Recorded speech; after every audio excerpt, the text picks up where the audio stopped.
अल्हम्दुलिल्लाह नहमदुहु व नस्तईनुहु व नस्तगफिरुहु व नऊज़ु बिल्लाहि मिन शुरूरि अनफुसिना व मिन सय्यिआति अअमालिना मन यहदिहिल्लाहु फला मुज़िल्ल लहु व मन युज़लिल फला हादिय लहु व अशहदु अन ला इलाहा इल्लल्लाहु वहदहु ला शरीका लहु व अशहदु अन्न मुहम्मदन अब्दुहु व रसूलुहु अम्मा बाद फ़क़द क़ाल अल्लाहु तआला फ़िल क़ुरआनिल अज़ीम फ़अऊज़ु बिल्लाहि मिनश शैतानिर रजीम या अय्युहन्नास इन्ना ख़लक़नाकुम मिन ज़करिन व उन्सा व जअलनाकुम शुऊबन व क़बाइल लितआरफ़ू इन्न अक्रमकुम इंदल्लाहि अत्क़ाकुम।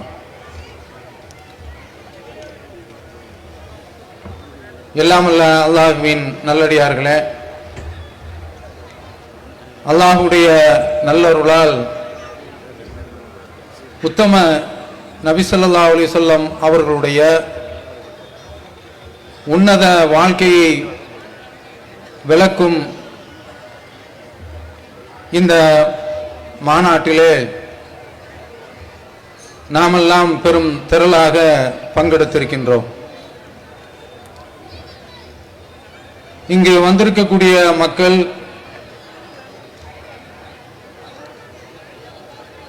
அல்லாஹ்வுடைய திருப்பொருத்தத்தை நாடி இறை தூதர் முஹம்மது நபி ஸல்லல்லாஹு அலைஹி வஸல்லம் அவர்களுடைய வாழ்க்கை வரலாற்றை தெரிந்து கொள்ள வேண்டும் என்ற தூய நோக்கத்தோடு வந்திருக்கின்றார்கள்.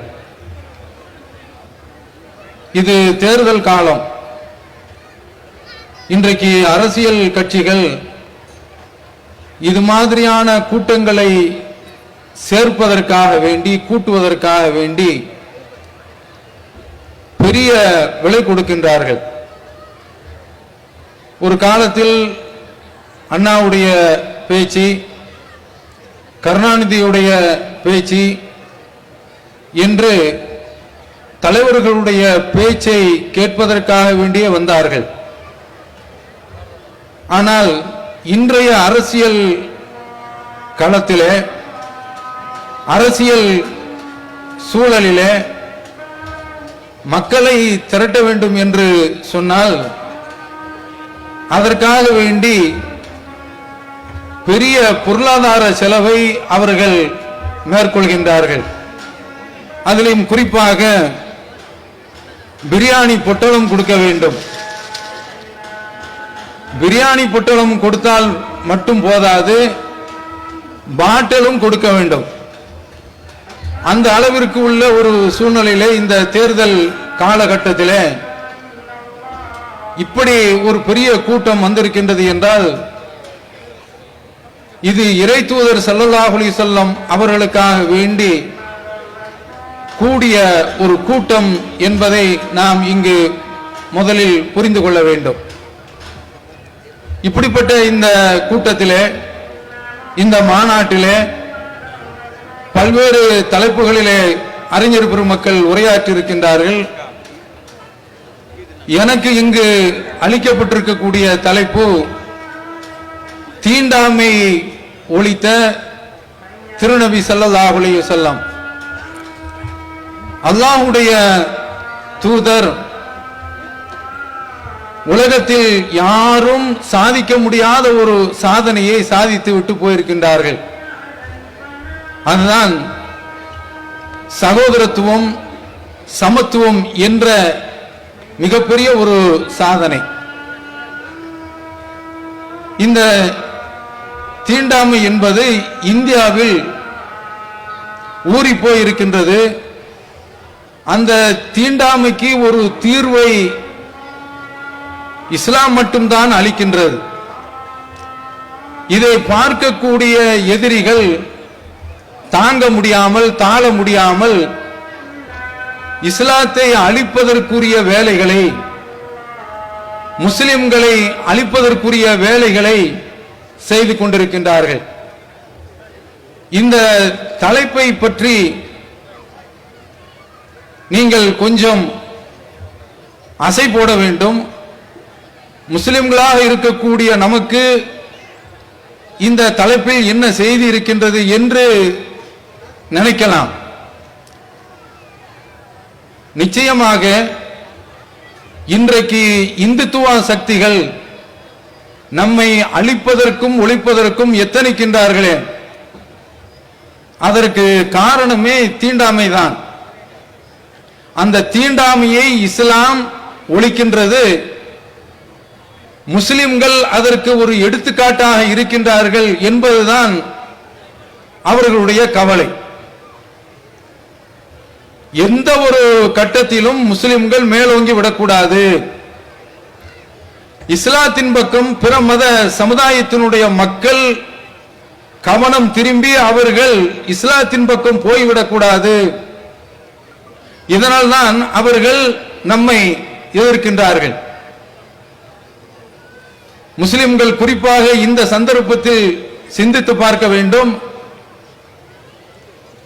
மோடியினுடைய ஆட்சி குடியுரிமை திருத்த சட்டத்தை கொண்டு வந்திருக்கின்றது. இது எதற்கு தெரியுமா? முஸ்லிம்களை ஒழிக்க வேண்டும் என்பதற்காக வேண்டித்தான். இதை தவிர்த்து வேறு எந்த ஒரு நோக்கமும் அவர்களுக்கு கிடையாது. முஸ்லிம்களை குடியுரிமை திருத்த சட்டத்தின் மூலமாக ஏன் அழிக்க வேண்டும் என்றால், அவர்களிடத்திலே சாதிய அடுக்குகள் இருக்கின்றன. அவர்கள் கடவுளுடைய முகத்தில், பிரம்மனுடைய முகத்தில் பிறந்தவர்கள் பிராமணர்கள், தோளில் பிறந்தவர்கள் சத்திரியர்கள், தொடையில் பிறந்தவர்கள் வைசியர்கள், காலில் பிறந்தவர்கள் சூத்திரர்கள். இப்படி வர்ணாசிரம தர்மத்தை அவர்கள் வைத்திருக்கின்றார்கள். மனு தர்மம் அப்படித்தான் சொல்கின்றது, போதிக்கின்றது. இதை உடைப்பதற்குண்டான ஒரு வேலையை இஸ்லாம் தான் அன்றிலிருந்து இன்றைக்கு வரைக்கும் செய்து கொண்டிருக்கின்றது. அதனால இஸ்லாத்தை அழித்து விட வேண்டும் என்று அவர்கள் கங்கணம் கட்டி இந்த குடியுரிமை திருத்த சட்டத்தை கொண்டு வந்திருக்கின்றார்கள். இது போன்று பல்வேறு திட்டங்களை அவர்கள் கையில் எடுத்திருக்கின்றார்கள். பாபர் மஸ்ஜிதை இடித்தார்களே,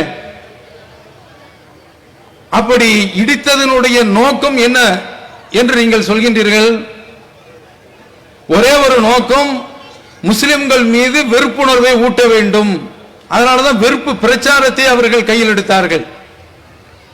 ஹிட்லருடைய ஆட்சியில யூதர்கள் கொத்து கொத்தாக லட்சக்கணக்கில் கொல்லப்பட்டார்கள்.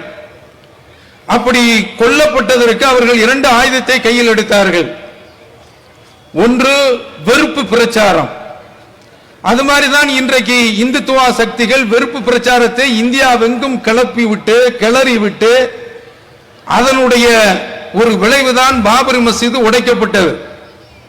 அது எந்த சந்தர்ப்பத்தில் இந்த பிரச்சனையை அவர்கள் தூக்கி கொண்டு வந்தார்கள் என்றால், விபி சிங் அவர்கள் மண்டல் கமிஷனை அமுல்படுத்துகின்றார்கள். மண்டல் கமிஷனுடைய அறிக்கையை செயல்படுத்துகின்றார்கள் 90களிலே. அப்படி செயல்படுத்தும் பொழுது இந்துத்துவாவுடைய அந்த வர்ணாசிரமத்தினுடைய அடிப்படையில் அவர்களுக்குரிய அந்த இடஒதுக்கீடு எல்லாமே பாதிக்கப்பட்டுவிடும், தகர்த்தப்பட்டுவிடும் என்ற அந்த காரணத்தால கமண்டலத்தை தூக்குகின்றார்கள். மண்டலா, எங்களிடத்தில் கமண்டலம் இருக்கின்றது என்று அப்போது தூக்கியதுதான். அதனுடைய விளைவுதான் அவர்கள் பாபர் மசூதை உடைத்து தரைமட்டமாக்குகின்றார்கள். அடுத்து இப்போது குடியுரிமை திருத்த சட்டம், இதை ஏன் எடுக்கின்றார்கள்? ஒரே ஒரு காரணம், முஸ்லிம்கள் இந்த நாட்டில் இருந்தால் அவர்களுடைய வர்ணாசிரம தர்மத்திற்கு ஆணி அடிக்கப்பட்டுவிடும், அதற்கு பாடை கட்டப்பட்டுவிடும். இதுதான் அவர்களுடைய கவலை. அதனால்தான் முஸ்லிம்களை இன்றைக்கு குறிவைத்து தாக்குகின்றார்கள். பாபர் மசூதி இடிக்கப்பட்டு விட்டது. இன்றைக்கு பெங்களூர்ல உள்ள நிலைமை என்ன தெரியுமா? தெளிவாக உங்களுக்கு புரியும். ராமர் கோயில் கட்டுவதற்காக வேண்டி கடைக்கடையாக வீதி வீதியாக வசூல் பண்ணுகின்றார்கள். அப்படி வசூல் பண்ணக்கூடியவர்கள் யார் கொடுக்கவில்லையோ அவர்களுடைய வீட்டில் ஒரு ஸ்டிக்கரை ஒட்டி வைத்து விடுகின்றார்கள். இந்த ஸ்டிக்கர் எதற்கு தெரியுமா? ஒரு கலவரம் வந்துவிட்டால் உடனே அந்த வீட்டில் உள்ள முஸ்லிம்களாக இருக்கலாம், அதுதான் அதனுடைய மைய குறிக்கோள். அவர்களுடைய வீட்டை அடித்து நொறுக்க வேண்டும், அவர்களை கொல்ல வேண்டும், இதுதான் அவர்களுடைய திட்டம். அப்ப இப்படிப்பட்ட ஒரு திட்டத்தின் கீழ் அவர்கள் செயல்படுகின்றார்கள் என்றால் அடிப்படை காரணம் முஸ்லிம்கள் இந்த நாட்டில் இருந்தா வாழ்ந்தா அவர்களை பார்த்து பலர் இஸ்லாத்தை நோக்கி போய்விடுவார்கள், நம்முடைய சாதிய கட்டுமானம் தகர்க்கப்பட்டு விடும். இதுதான் அவர்களுடைய முக்கியமான கவலை. அதனுடைய அடிப்படையில் தான் இந்த குடியுரிமை திருத்த சட்டத்தை எல்லாம் அவர்கள் கொண்டு வந்து நம்மை ஒடுக்க நினைக்கின்றார்கள், அடக்க நினைக்கின்றார்கள். அவர்களுடைய திட்டங்கள்ல பல திட்டங்கள், அதுல இறுதி வடிவம் இன்றைக்கு இந்த குடியுரிமை திருத்த சட்டம் என்பதை நாம் புரிந்து கொள்ள வேண்டும். இஸ்லாம் ஏன் அவர்களுக்கு பெரிதாக தெரிகின்றது? கிறிஸ்தவ மதத்தை விட அவர்களுக்கு ஏன் பெரிதாக தெரிகின்றது? பட்டால் தீட்டு, பார்த்தால் பாவம் என்பது இந்து மத சித்தாந்தம், அவர்களுடைய மனு தர்மம் கூறக்கூடிய கோட்பாடு. இஸ்லாமிய கோட்பாடு எப்படி இருக்கின்றது? நீங்கள் கொஞ்சம் சிந்தித்து பாருங்கள்.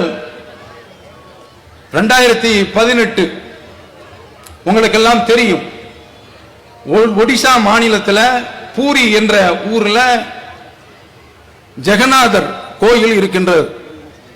அந்த ஜெகநாதர் கோயில்ல நாட்டினுடைய குடியரசுத் தலைவர் யாரு? ராம்நாத் கோவிந்த் அவர் வருகின்றார்.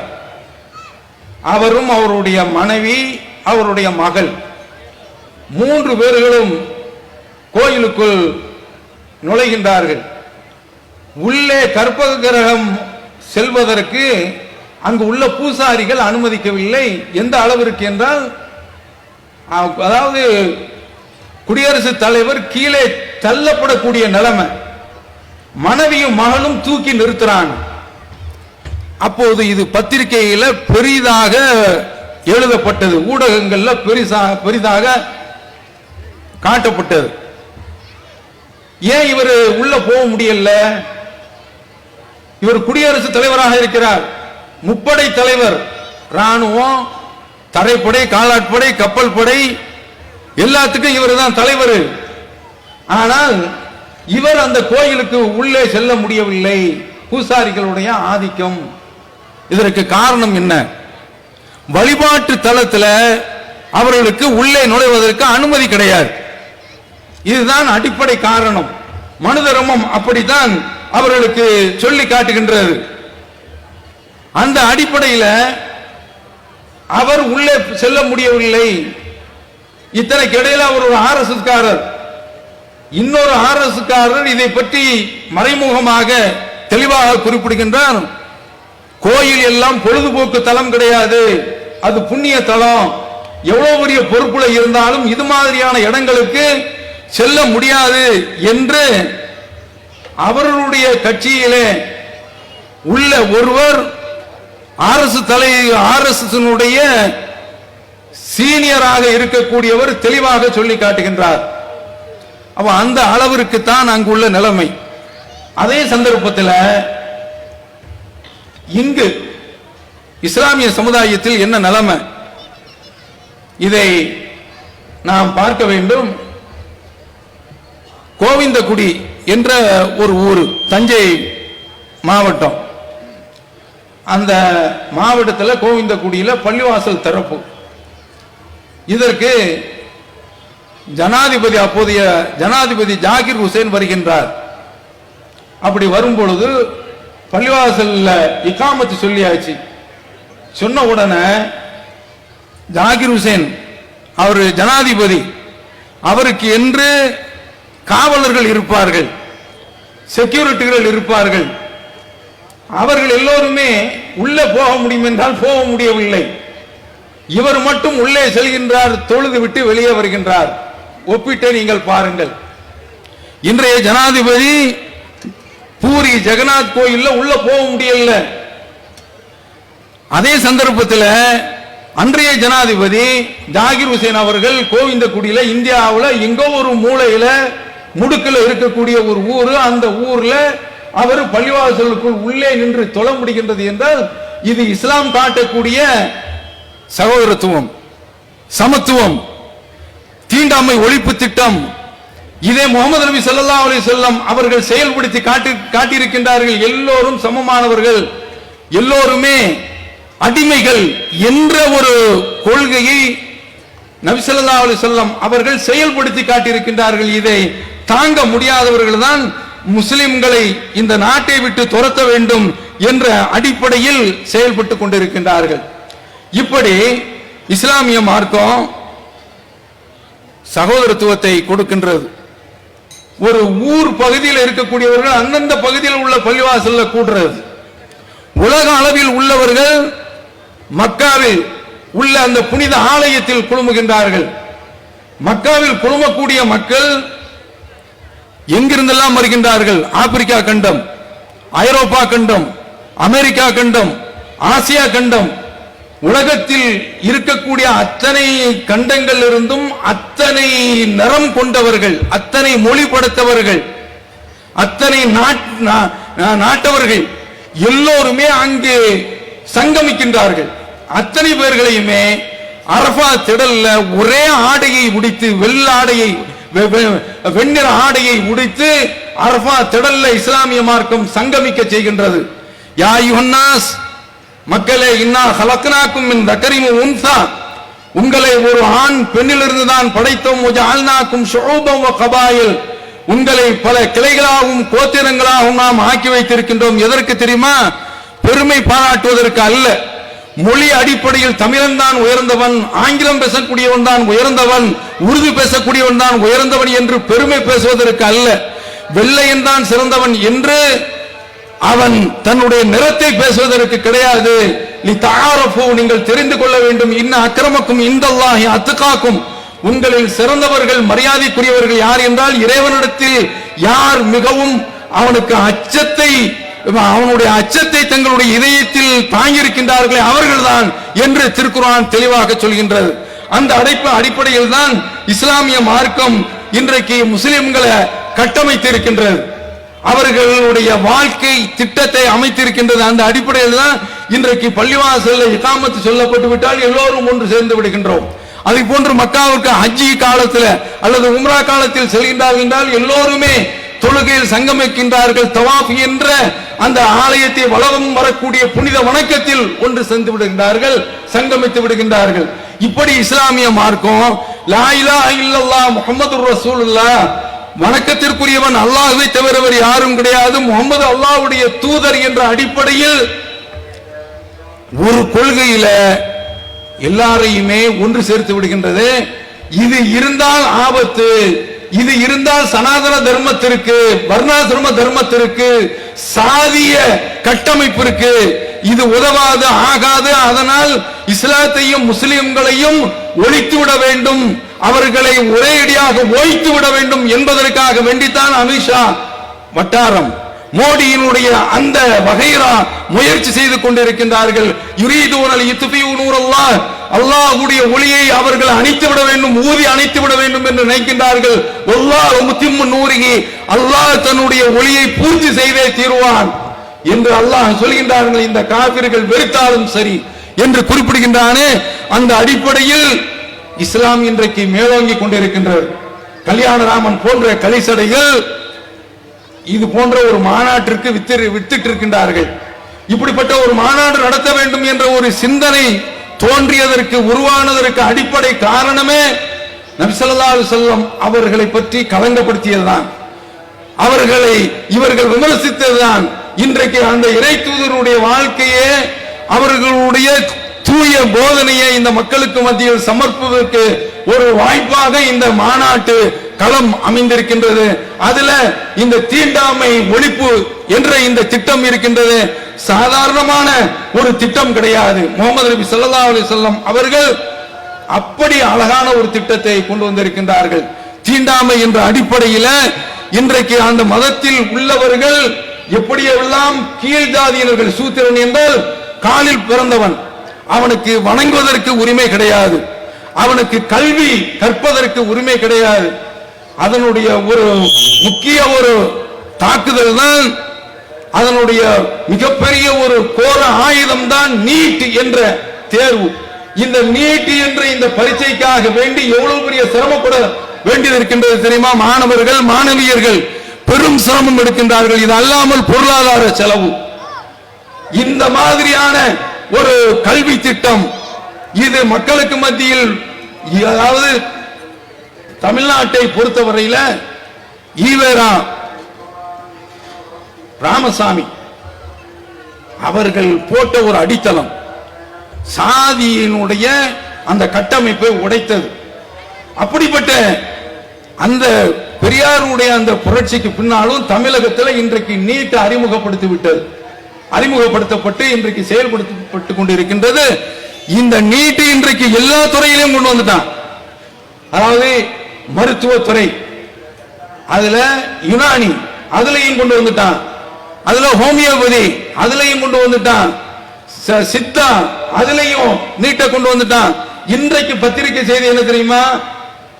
பிஎஸ்சி நர்சிங், அதே போல பிஎஸ்சி வாழ்வியல் அறிவியல், அந்த துறைகளில் இன்றைக்கு நீட்டை அமுல்படுத்துவோம் என்று சொல்லிவிட்டான். அந்த அளவிற்கு இந்த நீட்டை கொண்டு வராங்க. எதற்கு தெரியுமா? எக்காரணத்தை முன்னிட்டும் கீழே உள்ளவர்கள் மேல வந்துடக்கூடாது. அந்த உயர் ஜாதி வகுப்பினர் தான் கல்வியை நுகர்ந்து கொண்டிருக்க வேண்டும், அவர்கள் தான் மேலே எழுந்து கொண்டிருக்க வேண்டும். மேலே இருந்து கீழ் உள்ள அந்த மக்களை அழுத்தி கொண்டிருக்க வேண்டும். ஸ்வச் பாரத் உங்களுக்கு எல்லாம் தெரியும். என்ன தூய்மை இந்தியா, மோடி கொஞ்ச நெஞ்ச இந்தியாவை பெத்து போடல, நிறைய இந்தியாவை பெத்து போட்டிருக்கிறாரு. அதுல ஒன்று தூய்மை இந்தியா. இந்த தூய்மை இந்தியாவுடைய அடிப்படையில் இவர் என்ன செய்யறாரு? விளக்குமாவை எடுத்து நல்ல ஷேர்வாணி எல்லாம் போட்டு உடம்புல கொஞ்சம் கூட கசங்கள் கிடையாது, சட்ட மடிப்பு கூட களையல, ஒரு விளக்குமாத்த ஒண்ணு வச்சுக்கிட்டு தொடப்பத்தை ஒண்ணு வச்சுக்கிட்டு அப்படியே தூக்குறார். இவரை பார்த்து நாம சொல்றோம், இந்த மாதிரி போஸ் கொடுக்காதீங்க. நாம என்ன சொல்றோம் தெரியுமா? சக்கிலியர்கள் என்ற ஒரு சாதியை வைத்துக் கொண்டு அவர்கள் அடித்தட்டு மக்களாக இருந்து கொண்டிருக்கின்றார்கள். அவர்கள் தான் மேன் ஹோல் என்று சொல்லப்படக்கூடிய அந்த பாதாள சாக்கடைக்குள்ள அந்த குழியில இறங்கி அதுல அடைப்பு ஏற்பட்டால் அதை துப்புரவு செய்ய வேண்டும். இப்படிப்பட்ட ஒரு கொடுமையான ஒரு அழுத்தப்பட்ட சமுதாயமாக இன்றைக்கு இது மாதிரியான ஒரு சோதனையை கடந்த அந்த மக்கள் வாடிக்கொண்டிருக்கின்றார்கள். இது மனு தர்மம் இப்படி சொல்கின்றது. அதனுடைய அடிப்படையில் தான் இந்த மக்கள் இப்படி வாடிக்கொண்டிருக்கின்றார்கள். இவர்கள் எல்லாம் படித்து விட்டால் மேலே வந்து விடுவார்கள். உலகத்தில் எங்கேயுமே இது போன்று மனிதனுடைய மலக்கழிவை அள்வதற்காக வேண்டி மனிதனை நியமித்திருப்பது இந்தியாவில் தான். அவ்வளவு பெரிய மோசமான ஒரு வேலை. இந்த மாதிரியான மக்கள் கீழே இருக்க வேண்டும் என்றால் அவர்கள் படித்து மேலே வந்துவிடக்கூடாது, எழுந்து விடக்கூடாது. அதான் அவர்களுடைய திட்டம். அந்த கல்வியை கற்றுக்கொள்ள கூடாது என்பதற்காக வேண்டி அவர்களுடைய மனு தர்மம் கூறக்கூடிய அந்த சில விஷயங்களை நாம் பார்ப்போம். சூத்திரன் அருகில் இருக்கும் போது பிராமணன் வேதம் ஓதலாகாது. மனு தர்மம் சொல்கின்றது. முறையற்ற வகையில் வேதம் போதிக்கும் பிராமணம் பாவம் செய்தவன் ஆகின்றான். இதற்காக ஓராண்டு காலம் பார்லி அரிசியை தான் அவன் சாப்பிடணுமா. அடுத்து சூத்திரன் வேதங்களை மனப்பாடம் செய்யும் நோக்கத்தோடு அவற்றை விரும்பி கேட்பானாயின் அவன் காதுகளில் காய்ச்சிய உருக்கிய ஈயத்தையும் அரக்கையும் ஊற்ற வேண்டும். அவன் வேதம் ஓதினால் அவனதை நாக்கை அறுத்து எறிய வேண்டும். எப்படி சொல்லுது பாத்தீங்களா மனு தர்மம்?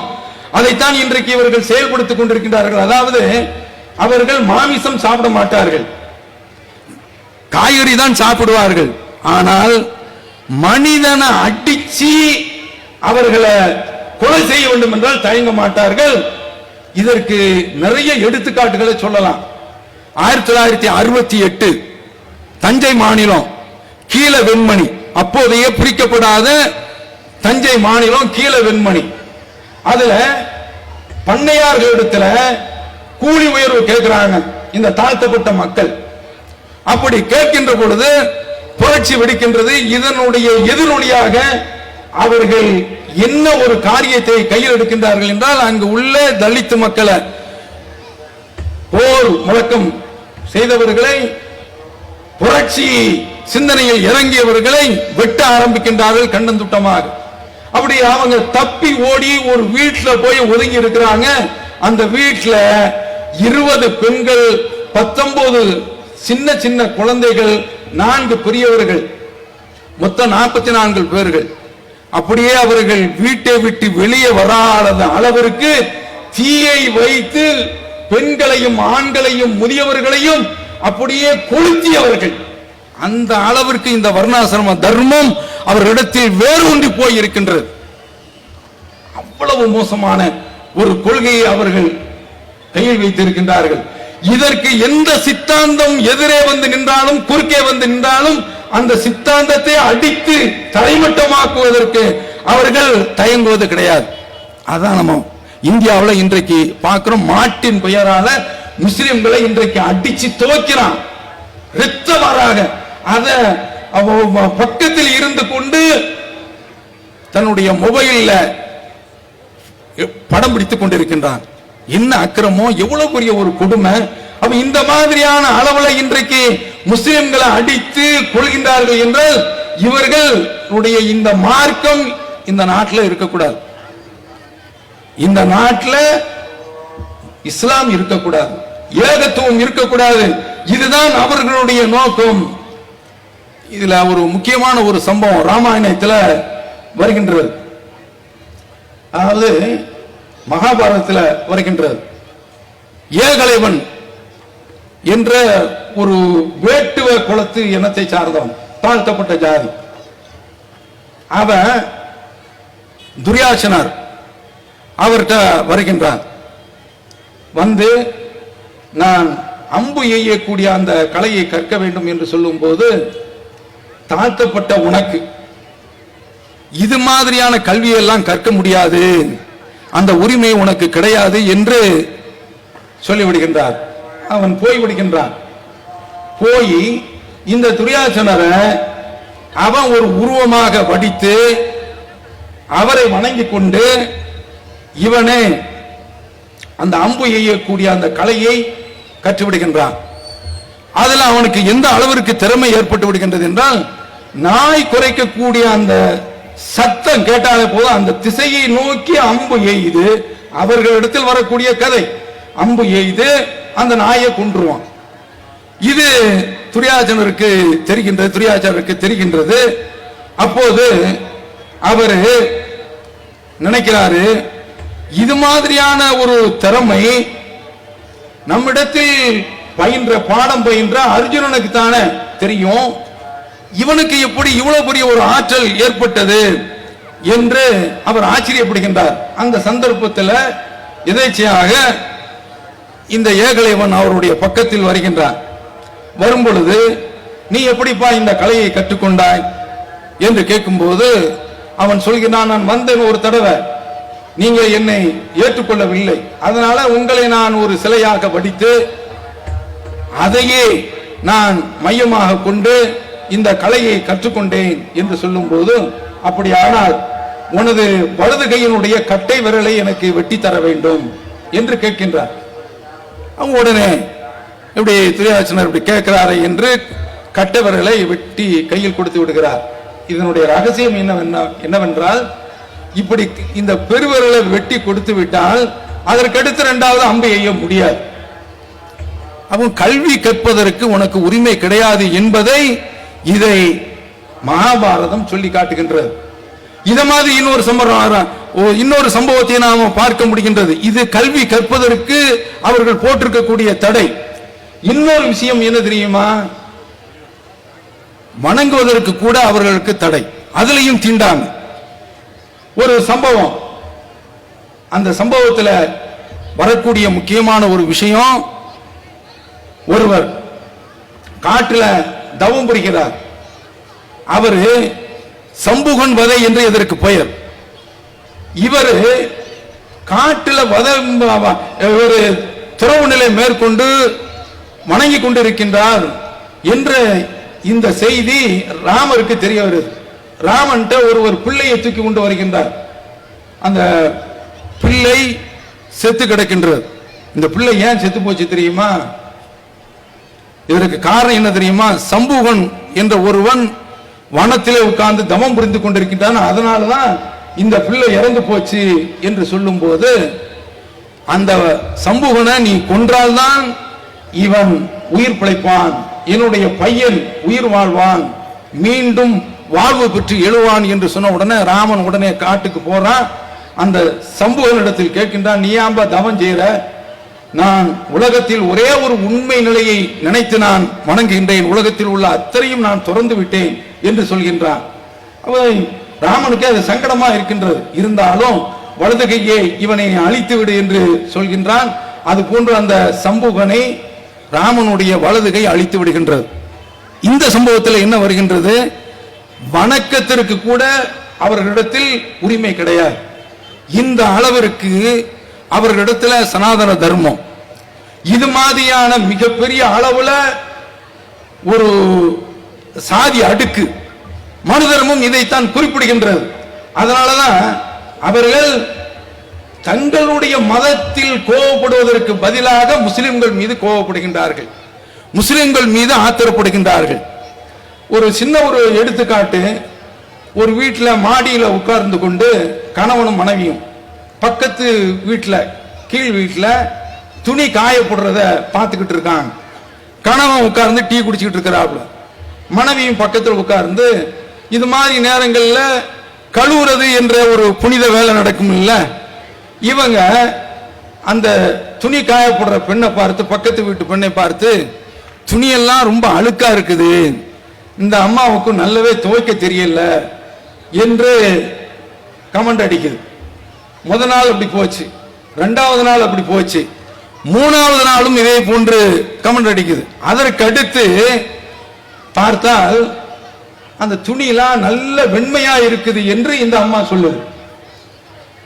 கணவன் அப்படி கேட்டு சொல்றான், நீ இவ்வளவு நாளும் குறை சொல்லிக்கிட்டு இருந்திய, குறை அங்க இல்ல, நம்ம வீட்டு கண்ணாடியில இருக்கு, அவ்வளவு அழுக்கும் அந்த கண்ணாடியில இருந்துச்சு, இன்றைக்கு காலையில தான் நான் அதை நல்ல கழுவி தொடச்சிருக்கேன் என்று சொன்ன உடனே அப்படியோ அப்படிங்கிறான். இது மாதிரி இதற்கு இன்னொரு உதாரணத்தையும் சொல்லலாம். ஒரு டாக்டர் அவர்கிட்ட போய் ஒருவர், என்னுடைய மனைவிக்கு காது கேட்கல, அவன் டாக்டர் ஒரு பயிற்சி கொடுக்கிறார், 40 அடியிலிருந்து உன் மனைவியை கூப்பிடு, அருமை மனைவியே என்று கூப்பிடு. அதுக்கடுத்து அங்கிருந்து பதில் வரலையா, அங்கிருந்து பதில் வரலையா 30 அடி தள்ளி போ, அதுக்கடுத்தும் பதில் வரலையா 20 அடி போ, அதுக்கடுத்தும் பதில் வரலையா 10 அடி போ என்று சொல்லி வருவார். ஒவ்வொரு தடவையும் இன்னைக்கு நைட்டு என்ன டிஃபன் என்ன டிஃபன் என்ன டிஃபனா 4 தடவை கேட்டு கடைசியில் பக்கத்துல வந்து முதுகுக்கு பின்னால தட்டி இன்னைக்கு என்ன டிஃபனு, இதோட 5வது தடவை சொல்றேன் தோசை என்று மனைவி சொல்றா. கோளாறு எங்கன்னா புருஷனுக்கு தான் காது செவிடு, அவன் மனைவிக்கு காது செவிடு என்று அவன் குறை சொல்லி கொண்டு இருக்கின்றான். இத மாதிரி கோளாறு அவர்களுடைய மதத்தில் இருக்கின்றது, இந்துத்துவாக்களிடத்தில் இருக்கின்றது, அவர்களுடைய வேதத்தில் இருக்கின்றது, மனு தர்மத்தில் இருக்கின்றது. வேதத்தை படிச்சாலே நாக்க வெட்ட வேண்டும் என்று வருகின்றது. அவர்களுடைய வேதத்தை நொந்து கொள்வதற்கு பதிலாக அவர்கள் இஸ்லாமிய மார்க்கத்தின் பக்கம் திரும்பி இருக்கின்றார்கள். இந்த மார்க்கத்தை உடைத்து விட வேண்டும், இதை எக்காரணத்து முன்னிட்டாவது அழித்து விட வேண்டும் என்று இவர்கள் நினைக்கின்றார்கள். நிச்சயமாக ஒருபோதும் முடியாது. அரைக்க அரைக்க சந்தனம் மணக்கும், தீட்ட தீட்ட வைரம் மிளரும். இது மாதிரிதான் இஸ்லாமிய மார்க்கம். நீ எவ்வளவு அழுத்த நினைத்தாலும் சரிதான், அழிக்க நினைத்தாலும் சரிதான், ஒடுக்க நினைத்தாலும் சரிதான், அடக்க நினைத்தாலும் சரிதான், இந்த இஸ்லாமிய மார்க்கம் இன்ஷா அல்லாஹ் ஒரு காலகட்டத்தில் இங்கு உள்ள தலித் மக்கள் எல்லாம் இந்த தூய இஸ்லாத்தை நோக்கி வரப்போகின்றார்கள். உன்னுடைய பீடம்தான் நிச்சயமாக அழிந்து ஒளிந்து தரைமட்டத்தில் உருளும். ஈரான் அது பாரசீகம். அங்கு உள்ள மக்கள் வெள்ளை நிறத்திற்கு சொந்தக்காரர்கள். அவர்களுடைய அத்தானி மண்டபத்தில் இஸ்லாமிய மார்க்கம் நுழைந்தது. இன்றைக்கு அவர்கள் வழிகட்டு போய்விட்டார்கள். ஷியா என்ற அந்த கொள்கையின் பக்கம் போயிருக்கின்றார்கள். ஆனால் அந்த ஈரானை இஸ்லாமிய மார்க்கம் கையில் எடுத்தது என்றால் இந்த தீண்டாமை ஒழிப்பு என்ற அந்த திட்டத்தின் கீழ் தான். இப்படி உலகத்தில் உள்ள எந்த பகுதிகள் தீண்டாமை இருந்தாலும் சரி, அதற்கு தீர்வு இஸ்லாமிய மார்க்கம் தான் என்பதை தவிர்த்து வேறு எதுவும் கிடையாது. உங்களுக்கு ஈவேராவை தெரியும். அவருடைய வாழ்க்கையில் நடந்த சம்பவம், ஒரு தடவை அவருடைய தன்னுடைய தகப்பனாரோடு சேர்ந்து ஒரு வக்கீல போய் பார்க்க போறார். வக்கீல் யாருன்னா பெரிய அந்த முக்கியமான ஜாதியில உள்ளவர். அவரிடத்துல போகும்போது இவர் சட்டையை கலத்துட்டு தான் போகணும். அப்படி ஒரு தடவை இவர் போகும்போது இவரா சின்ன பையனாக போறாரு. இதுல இவருடைய தகப்பனார் பெரிய பணக்காரர். அப்படி போய் கொண்டு இருக்கும் பொழுது அந்த வக்கீல் வீட்டுடைய வாசல்ல நுழைஞ்சு அந்த வளாகத்தில் இருக்கும் பொழுது சட்டையை கலத்திட்டு உள்ள போறார். அப்படி உள்ள போகக்கூடிய அந்த சந்தர்ப்பத்தில் இவரா சின்ன பிள்ளை இல்ல, அங்க ஒரு பெண் குழந்தை இருக்கு. அந்த பிள்ளைகிட்ட இவர் விளையாடிக்கிட்டு இருக்கிறாரு. அந்த பிள்ளைக்கு இவர் ஏதோ ஒரு பண்டத்தை கொடுக்கிறார். அந்த அந்த பிள்ளை இடத்தில் இருக்கக்கூடிய அந்த பண்டத்தை இவர் வாங்கி ஏதோ சாப்பிடுறாரு. இதில் அந்த வீட்டு அம்மா பார்க்குது. பார்த்துட்டு தீட்டுப்பட்டு விட்டது என்று அந்த பிள்ளைய அப்படியே பக்கத்தில் உள்ள கிணறுல கொண்டு போய் அப்படியே குளிப்பாட்டி விடுறாங்க. இது இவரை பார்க்கிறார். இந்த பக்கம் வக்கீல்கிட்ட இவர் சட்டை கழட்டிட்டு போறாரு. அப்படி போகும்போது வக்கீல்கிட்ட திரும்ப திரும்ப கேட்கிறாரு, இந்த வழக்கில் நாம வெற்றி பெற்றுவோமா, வெற்றி பெற்று விடுவோமா என்று கேட்கின்றார். அவர் ஜெயிச்சாரலாம் ஜெயிச்சாரலாம் அப்படின்னு சொல்லும்போது திரும்பவும் அழுத்தி கேட்கும் போது அப்ப அந்த சந்தர்ப்பத்தில் அந்த வக்கீல் சொல்றாரு, கவுண்டருக்கு தான் விளங்காது, கவுண்டருக்கு தான் புரியாது, அது மாதிரி நீ கேட்கிறியே என்று சொல்லிவிடுகின்றார். அதாவது கவுண்டர் ஜாதிக்கு விளங்காது என்று அவர் இப்படிப்பட்ட, அதாவது அந்த ஜாதியில உள்ள உங்களுக்கு விளங்காது என்ற ஒரு கருத்தோட்டத்தை அங்கு அவர் விதைக்கின்றார். இதுல ஈவராவுடைய அந்த உள்ளத்துல இந்த ஜாதிய கட்டமைப்பு நினைச்சு அவர் பொங்குகின்றார். அதனுடைய தாக்கம் தான் தமிழகத்தில் இந்த ஜாதியை ஒழித்திட வேண்டும் என்று கிளம்பினார். அவர் எடுத்த ஒரு அஸ்திரம் அது இஸ்லாத்திற்கு பொருத்தமில்லாதது. கடவுளே இல்லை, கடவுளை மற, மனிதனை நினை என்ற அந்த சிந்தனைக்கு போய்விட்டார். ஆனா இஸ்லாமிய மார்க்கம் கடவுளை நினைத்துக் கொண்டு, ஓர் இறைவனை நினைத்துக் கொண்டு ஜாதியை உடைச்சி எரியுது. இதைத்தான் அவர்களால் தாங்கிக் கொள்ள முடியவில்லை. ஒரே ஒரு சம்பவத்தை சொல்லி நிறைவு செய்து விடுகின்றேன். நபி ஸல்லல்லாஹு அலைஹி வஸல்லம் அவர்களுடைய காலத்தில் இது மாதிரியான சாதிய வேறுபாடுகள் இருந்தன, சாதிய சகதி இருந்தது. அந்த கட்டத்தில் இஸ்லாத்தை ஏற்றவர் அபிசினியா நாட்டை சார்ந்த பிலால் என்பவர். அவர் அரபியர்களுடைய பார்வையில மிகவும் மட்டரகமான ஒரு இனம், மிகவும் தாழ்ந்த குலத்தை சார்ந்தவர். அந்த பிலால் இஸ்லாத்தை ஏற்றுக்கொண்டு விடுகின்றார். அவர் இஸ்லாத்திற்கு வந்த பிறகு அவருக்கு முஹம்மது நபி ஸல்லல்லாஹு அலைஹி வஸல்லம் அவர்கள் கொடுத்த அந்த மரியாதை என்ன தெரியுமா?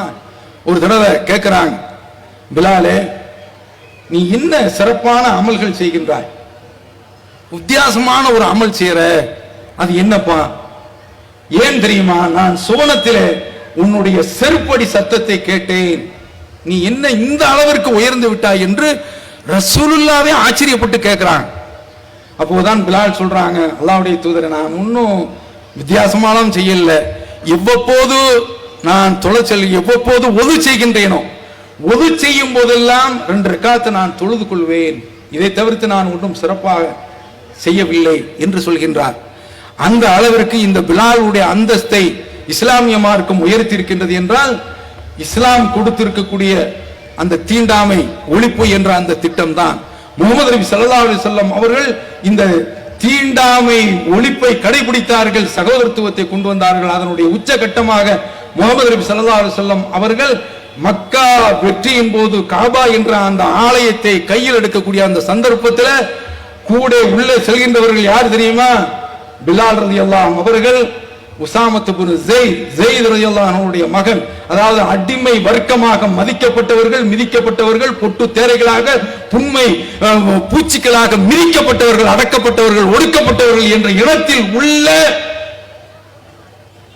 மிகப்பெரிய ஒரு அடிமை இனம் என்று சொல்லப்பட்டவர்களுடைய அந்தஸ்து அல்லாஹ்வுடைய தூதர் உயர்த்தி காட்டியிருக்கிறாங்க. உள்ள போறதுல, காபாவுல உள்ள போகும்போது பிலால் உள்ள போறாங்க, உசாமா உள்ள போறாங்க. இந்த அளவிற்கு இந்த தீண்டாமையை முகமது நபி ஸல்லல்லாஹு அலைஹி வஸல்லம் அவர்கள் ஒழித்திருக்கின்றார்கள். இந்தியாவிற்கு விடிவு காலம், இந்தியாவிற்கு தீர்வு இஸ்லாம் தான். இஸ்லாத்தில் மக்கள் இணைந்தால்தான் இந்த தீண்டாமை ஒழிக்கப்படும் என்று கூறி வாய்ப்பளித்தமைக்கு நன்றி கூறி நிறைவு செய்கிறேன். வஆகிரு தஅவானா அல்ஹம்துலில்லாஹி ரப்பில் ஆலமீன். அஸ்ஸலாமு அலைக்கும் வரஹ்மத்துல்லாஹி வபரகாத்துஹு.